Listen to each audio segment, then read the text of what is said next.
Assalamualaikum warahmatullahi wabarakatuh. Kali ini saya akan menjelaskan contoh dari informasi sebagai sesuatu yang mengurangi ketidakpastian, yakni berita hoax, daun pakis bahaya. Berita telah menyebar sebuah postingan yang dapat meresahkan masyarakat bahwa daun pakis yang dianggap sayuran oleh masyarakat berbahaya untuk dikonsumsi. Postingan ini diunggah oleh akun Facebook @gedemarta yang menyatakan dalam postingannya, sayur yang berbahaya adalah paku pakis yang merupakan tanaman penyebab kanker. Sangat beracun dan tidak ada serangga yang memakan tanaman ini. Informasi ini sangat tidak benar. Karena faktanya, pakis mengandung vitamin A dan C serta kalium, fosfor, magnesium, kalsium, dan juga protein. Protein pada pakis 4,5 kali lebih banyak dibandingkan dengan sayuran hijau yang lain. Ada dua jenis pakis yang biasanya dijual di pasar, yaitu pakis burung unta dan pakis cakar elang. Pakis burung unta yang baik untuk dikonsumsi, sedangkan yang diduga memicu kanker adalah pakis cakar elang yang mengandung beta-kolosid. Tapi beta-kolosid pada pakis ternyata bisa larut dalam air. Jadi kemungkinan besar jika pakis direndam dalam air es sebelum dimasak, kandungan beta-kolosidnya akan berkurang. Pakis memiliki banyak sekali manfaat untuk kesehatan tubuh, di antaranya kaya dengan serat, menambah nafsu makan, mengatasi stres dan depresi, mencerdaskan otak, aman untuk diet, mencegah sembelit, membuat kulit cerah dan halus, mencegah kolesterol naik, aman untuk penderita diabetes, dan yang terakhir mencegah gangguan ginjal. Tip memilih sayur pakis yang pertama yaitu dengan cara pilih pakis yang masih hidup, pilih pakis yang masih hijau.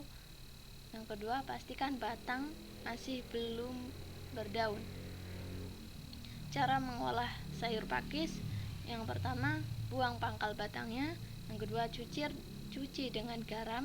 Yang ketiga, segera diolah karena jika dibiarkan di udara terbuka semalaman maka akan berubah warnanya menjadi coklat. Terakhir, rebus di air mendidih. Sebelum dimasak, pakis haruslah direbus di air yang mendidih karena untuk menghilangkan racun pada pakis. Jenis-jenis olahan pakis: yang pertama ada cah pakis, tumis pakis, pakis balado, gulai pakis, bibimbap atau nasi campur ala Korea, dan salad. Kemudian saya akan menjelaskan apa itu pakis. Jadi pakis adalah tumbuhan paku,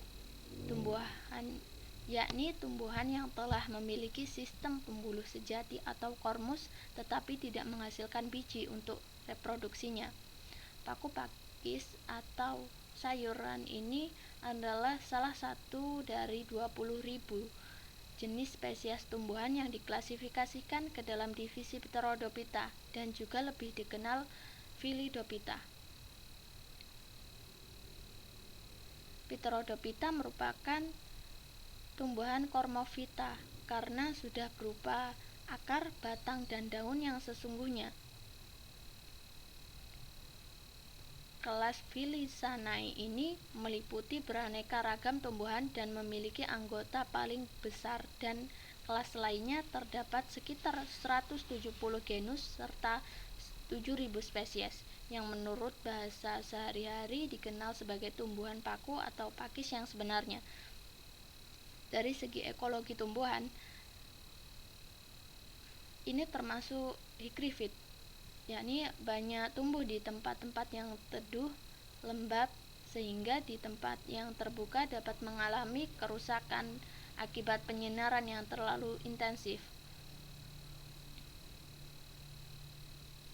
Semua warga atau kelas Phyllissinae ini mempunyai daun-daun besar atau makropil, bertangkai, mempunyai banyak tulang-tulang. Waktu masih muda, daun ini tergulung pada ujungnya dan pada sisi bawah mempunyai banyak sporangium. Menurut anonim, paku sayur adalah tumbuhan vaskuler yang jauh lebih berbeda dari Lycophytes primitif karena memiliki daun-daun sejati atau megapils. Pakis mempunyai daur hidup yang dianggap sebagai pertukaran generasi, yaitu yang dicirikan dengan adanya sporofit diploid dan fase gametofit haploid.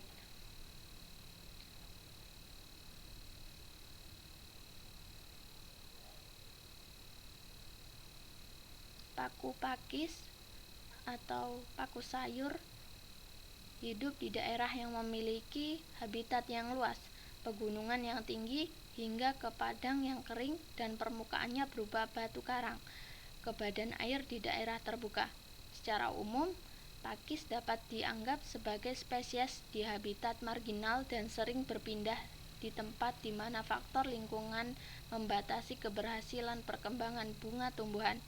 Selain itu, paku sayur atau pakis juga dapat tumbuh di daerah rindang, lembab, hutan, dan rawa-rawa. Daur hidupnya, tumbuhan pakis mempunyai sistem pembuluh sejati, namun dalam pengembangbiakannya generatifnya masih menggunakan spora. Akar tumbuhan pakis berasal dari embrio, kemudian lenyap dan diganti dengan akar yang mirip seperti kawat atau serabut dan memiliki warna gelap dalam jumlah yang banyak juga. Perkembangbiakan tumbuhan paku secara aseksual dan seksual. Tumbuhan paku mengalami pergiliran dari generasi gametofit dan generasi sporofit atau metagenesis. Generasi sporofit merupakan generasi yang dominan dalam daur hidup tumbuhan paku.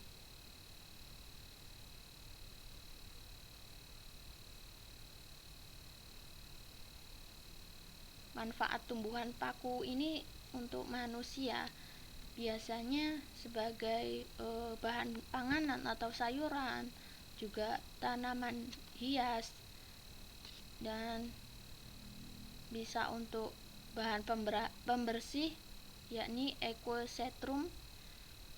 Kemudian bisa sebagai bahan obat-obatan Ascipidium Felix Mesch dan juga Lycopodium clavatium.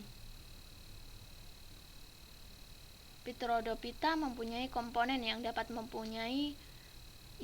membentuk vegetasi hutan, menahan limpahan air hujan, mengurangi debit saat banjir, dan menahan air sebagai sumber kebutuhan. Jadi, tumbuhan pakis ini banyak sekali manfaatnya untuk kehidupan manusia. Itu saja yang bisa saya sampaikan, kurang lebihnya saya mohon maaf. Wassalamualaikum warahmatullahi wabarakatuh.